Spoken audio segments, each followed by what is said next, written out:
नमस्कार, म उद्धव सिंह कार्की। यहाँ तपाईँ नेप्सेको चार्ट देखिराख्नु भएको छ र हामीले पछिल्ला क्यान्डलहरूलाई हेर्ने हो भने यो एरियामा केही बायरहरू एक्टिभ भएको स्पष्ट देख्न सक्छौं।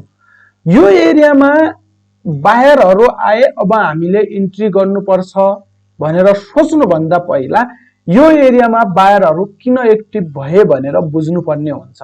शेयर बजारबाट पैसा कमाउनका लागि, त्यो पनि ट्रेडिङ गरेर पैसा कमाउनु छ भने हामीले हरेक क्यान्डलको स्टोरी बुझ्नु पर्ने हुन्छ।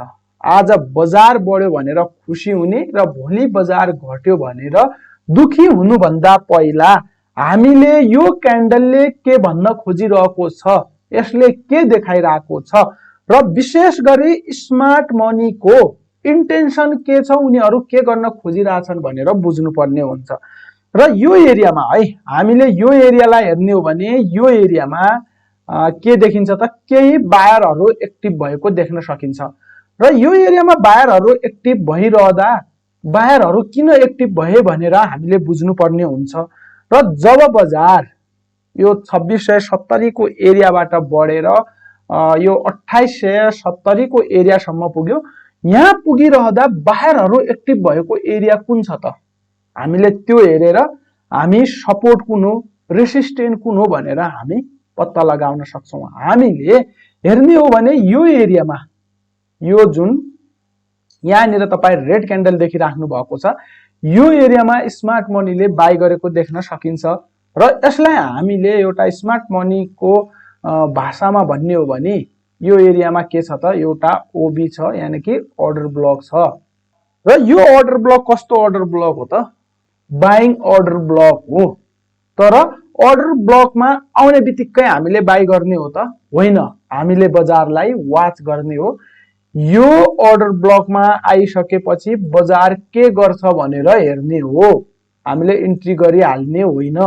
यो एरियामा आएर मार्केटले मार्केट स्ट्रक्चर शिफ्ट दिन्छ भने मात्रै हामीले बाई गर्ने हो। अहिलेका लागि हेर्ने हो भने बजार के भएको छ त, यो एरियामा आएर केही बायरहरू एक्टिभ भएको देख्न सकिन्छ, तर किनिहाल्नु पर्ने अवस्था सिर्जना भएको छैन। अब किनिहाल्नका लागि कस्तो वातावरण सिर्जना हुनुपर्छ त, कसरी बजार अगाडि बढ्नुपर्छ त, त्यो हेरौं। र मैले अहिले भने मार्केट स्ट्रक्चर शिफ्ट हेर्नुपर्छ, तर त्यो कसरी हेर्ने त, अब हामीले डेली टाइम फ्रेममा एनालाइसिस गरिरहेछौं भने हामीले आवरली टाइम फ्रेमबाट मार्केट स्ट्रक्चर शिफ्ट हेर्नुपर्ने हुन्छ।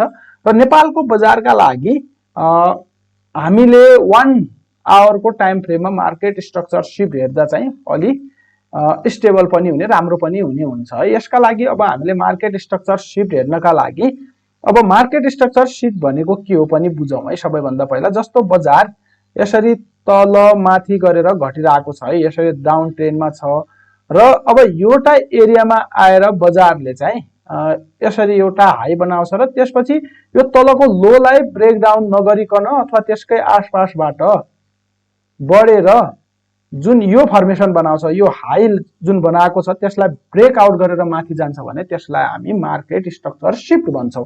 भने यहाँनिर यो फर्मेसन बनेको छ त, यो माथिबाट तल बजार, यो एरियाबाट बजार लोअर लो र लोअर हाईको फर्मेसन बनाएर आयो, यो डेली टाइम फ्रेमको अर्डर ब्लकमा आयो। र यो अर्डर ब्लकमा आइसकेपछि यो एरियाबाट अब कस्तो बिहेभ गर्छ त, यसरी अब मार्केट स्ट्रक्चर शिफ्ट दिएर अब केही हाई बनाएर केही तल आएर माथि जान्छ भनेपछि है, जस्तो म अझ तपाईहरुलाई यही देखाइदिन्छु।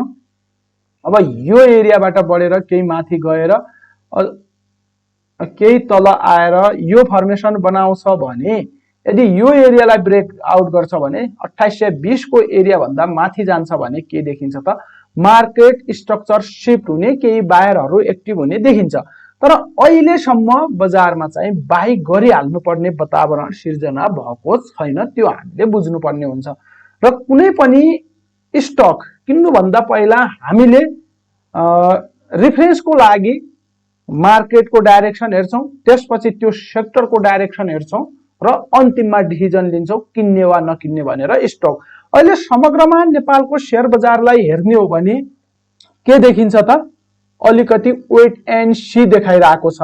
र हामीले विभिन्न सेक्टरहरूलाई हेर्ने हो भने सेक्टरहरूले पनि त्यही देखाइरहेको छ भने जब मैले भने बजारले चाहिँ यो एरिया है यही एरियाबाट बढेर यो जुन 2820 को एरियालाई ब्रेकआउट गरेर जान्छ भने केही पोजिटिभ संकेत आउने देखिन्छ, नत्र भने हामीले वेट नै गर्नुपर्ने देखिन्छ। र अब हामीले सेक्टर वाइज पनि बजारलाई हेर्नुपर्ने हुन्छ र सेक्टर वाइज जस्तो हामीले अब हेभी सेक्टर भनेको कुन हो, बैंकिङ सेक्टर हो भने बैंकिङलाई हेर्दाखेरि बैंकिङ के देखिन्छ त,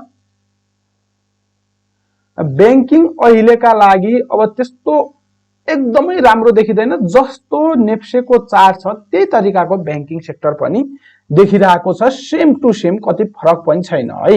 यहाँ तपाईहरु देखिराख्नु भएको छ, यहाँनिर हेर्ने हो भने फेयर भ्यालु ग्याप छ, त्यसै गरी के छ त ओबी सहितको फेयर भ्यालु ग्याप छ भने यो एरियाबाट बढ्न सक्ने सम्भावना पनि उतिकै भयो हैन। तर यो एरियाबाट बढेन भने अझ केही तलसम्म आउँछ कि भनेर पनि भन्न सकिने अवस्था पनि रहेको छ। र अहिलेका लागि हामीले बैंकिङलाई हेर्ने हो भने बैंकिङ र नेप्सेको चार्टमा कुनै भिन्नता देखिदैन, सेम सेम नै देखिएको छ है, त्यो तरिकाले हामीले बुझौं। र त्यसपछि अन्य सेक्टरहरूलाई पनि हामीले हेर्ने हो भने हाइड्रो सेक्टर हेरौं। अब हाइड्रो सेक्टरलाई हेर्ने हो भने हाइड्रो सेक्टर अप ट्रेन्डमा देखिन्छ, माथिल्लो एरियामा डबल टप बनाएर है, यो एरिया माथिल्लो एरियामा भन्दा यो एरियामा डबल टप बनाएर केही तल आएको छ भनेपछि हाइड्रो सेक्टरलाई हेर्ने हो भने हाइड्रो सेक्टरले करिब करिब अल टाइम हाई ब्रेक गरेर माथिल्लो एरियामा छ।